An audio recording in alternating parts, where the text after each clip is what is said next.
শনিকে তুষ্ট করার খুব সহজ একটা উপায় আজকে আপনাদের বলি। কারণ শনি এমন একটা প্ল্যানেট যেটা আমাদের মূল কিন্তু অর্থনৈতিক দিকটাকে নানা রকম ভাবে সমস্যা দেয়। আপনি আপনার প্রয়োজনীয় অর্থ নানা রকম পরিশ্রমের মধ্যে দিয়ে কিন্তু উপার্জন করতে পারছেন না, অথবা আপনার হাতে অর্থ আসছে কিন্তু সেই অর্থ আপনি ধরে রাখতে পারছেন না। আমরা দেখেছি মূলত এই ক্ষেত্রে কিন্তু শনিরই কিন্তু অবদান প্রবলভাবে দেখা দেয়। এই শনিকে তুষ্ট করতে গেলে একটা খুব সহজ একটা উপায় আছে, সেই উপায়টার কথা আজকে আপনাদের বলি।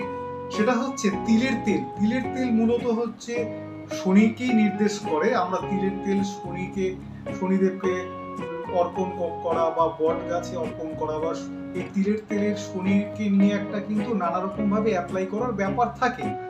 তো এই তিলের তেল দিয়ে আপনাদের যেটা আজকে করতে হবে সেটা একটা কোনো শনিবার কাজল করতে হবে। কাজল আমাদের মা বোনেরা জানেন যে কাজল কিভাবে করতে হয়।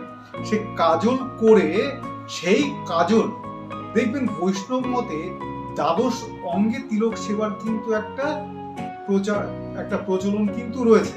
এই দ্বাদশ অঙ্গে যে এই তিলক সেবার এক একটা অঙ্গে কিন্তু এক একটা আমাদের অবস্থানকে নির্দেশ করছে।